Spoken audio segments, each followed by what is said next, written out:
What is up, everybody? Welcome back to episode 8. Man, I've been doing this for 2 months now. Weekly live stream, the Two Wheel Nation, as I like to call it. So, tonight, no two-stroke intro. I know, you're shocked. No news. We're going to go straight to the main topic, as you might have guessed by the title and this nice picture. We're talking about the Pan America.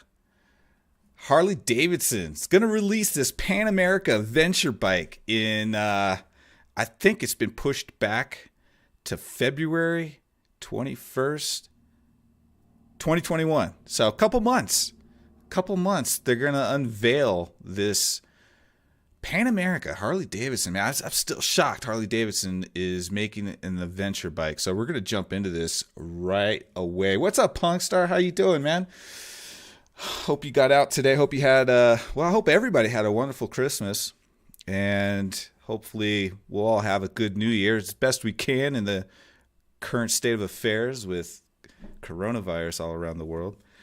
But, Donna May, what is up? How are you doing, man? Thanks for jumping in. Thanks for stopping by. Well, we got 7 concurrent users already. That's pretty good for me. All right, man. So the first thing I want to talk about is this name, Pan America. Something that we should all be overly familiar with at this point is what the word pandemic means, right? Got the coronavirus pandemic. So if you take the word pandemic and you split it out, there's really 2 words in here, pan and demic. Pan means all, demic means the people. They both stem from Greek words.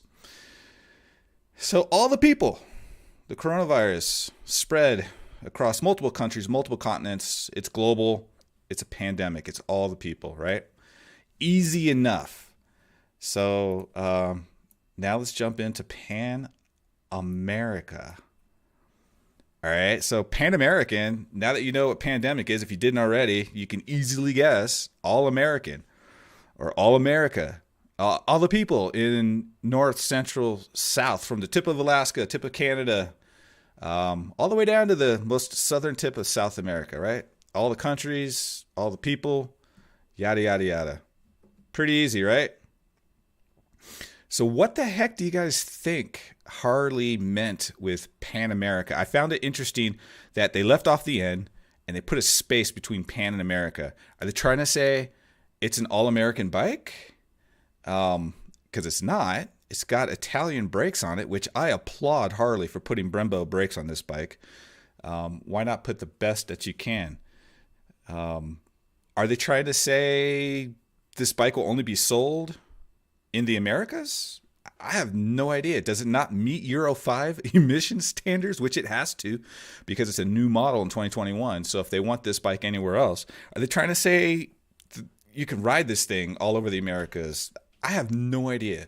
I imagine that there was a meeting at some point in some fancy boardroom somewhere, wherever the Harley execs live.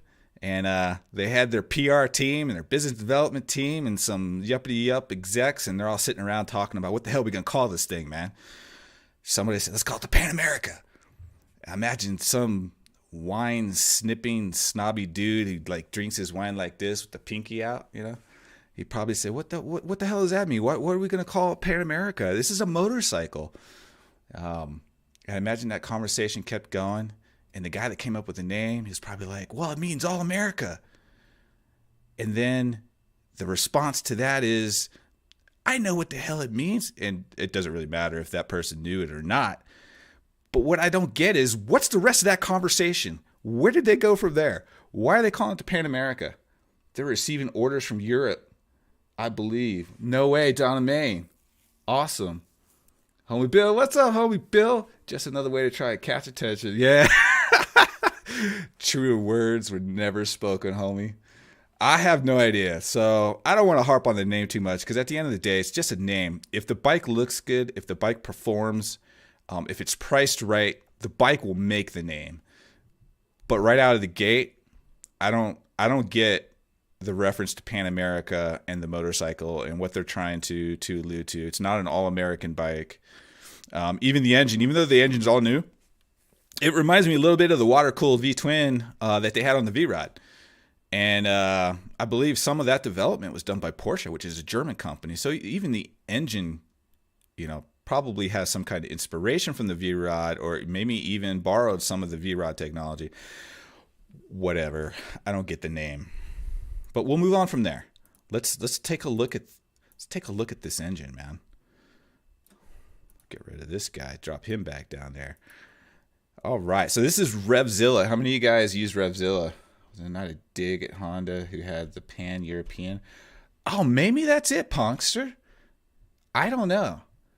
It could be. That could definitely be. But if I was Harley, I would not be throwing stones at Honda, because we'll talk more about it later. But I just wouldn't be throwing stones. You're trying to break into a new market and you're going to pick a fight with Honda? Good luck with that. So let's take a look at this engine. Let's start with the facts, because we don't do that much anymore. Starting with the facts. 60-degree V-twin.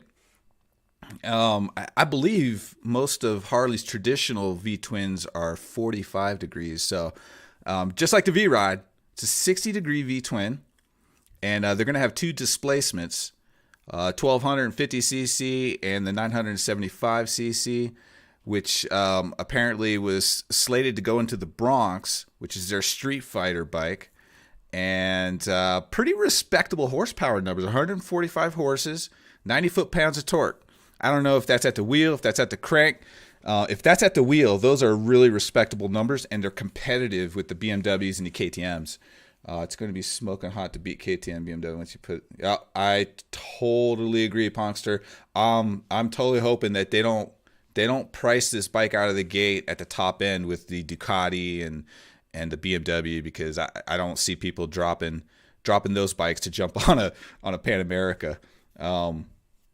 Yeah, I just don't see it happening. But those are very respectable horsepower and torque numbers, even for the 975.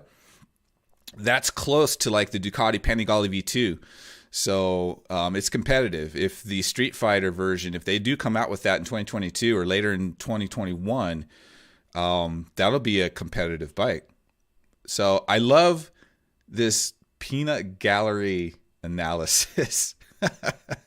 Okay, I'm just going to read it off real quick. Short paragraph. Okay, so it's got a load balancer. It's got a balancer, and both motorcycles are going to be stress member construction, and the engines will actually make some power. They're not playing around here. They're throwing some digs, that's for sure.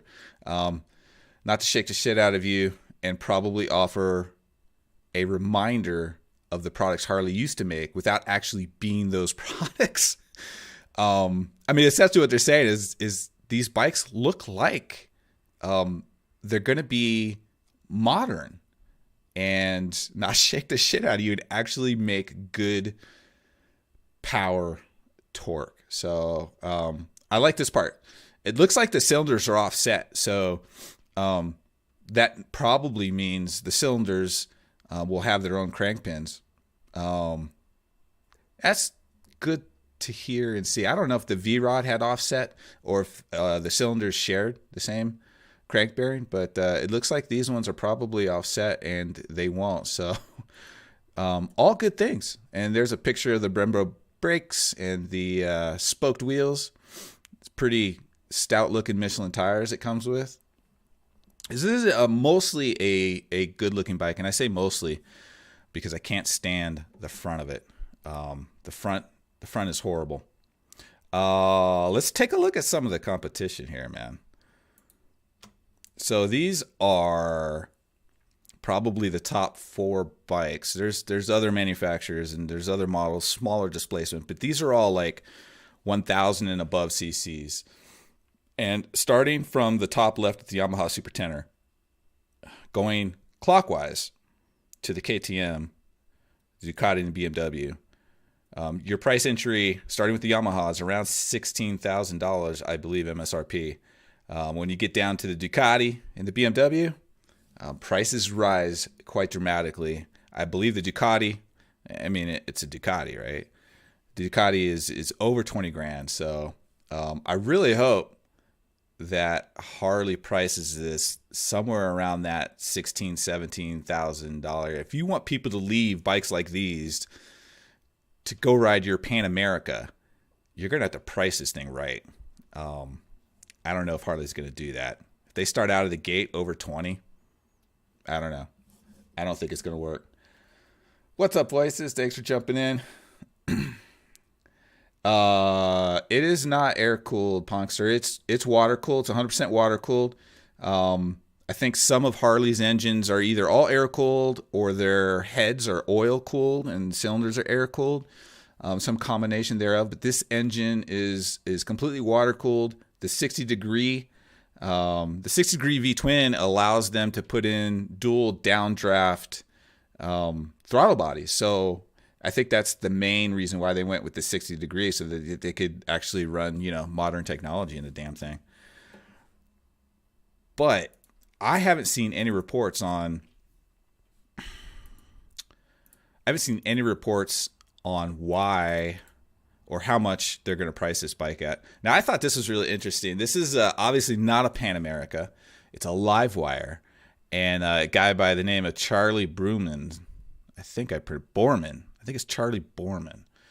He did a video a long way up, some kind of electric adventure ride. So they took wheels and brakes and a couple other parts, the windscreen, I believe, directly from a Pan America and fitted them to the live wire. And this guy went and rode. I don't know how you do an adventure ride on an electric bike. I mean, I think this bike will go 2.5 hours on a full charge. That's not very far. So how do you do an adventure ride when your range is 2.5 hours? And you must have packed some solar panels, but gosh, 2.5 hours, and you got to charge it up. I don't know. I would not be into that at all. Sounds like the same setup as an old Vulcan 1500 motor. I'm not familiar with the setup on the Vulcans. That's a Kawasaki 1500. I don't know. I'm gonna have to go check that out after the live stream and see.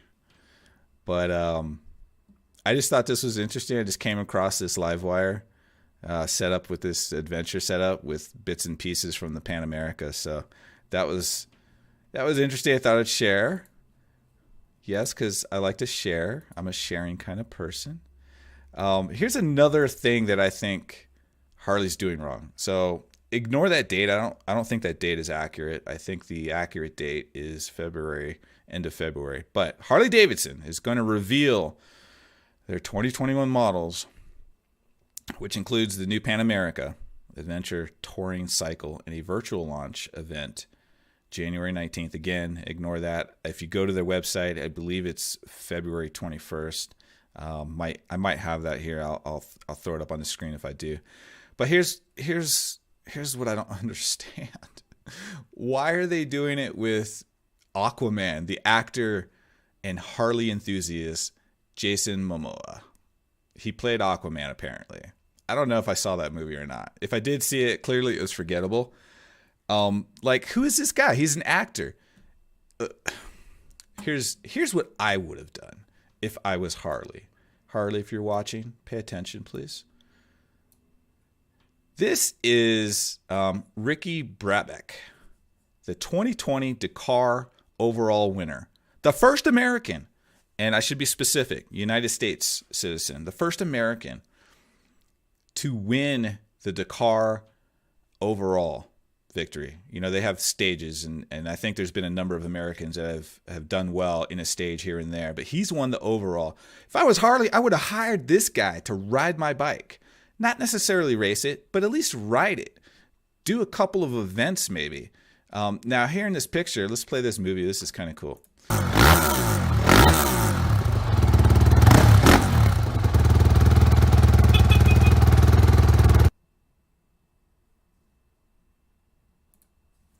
All right, so the bike he's riding looks like, to me, a Honda CRF 450 that's very modified for racing Dakar.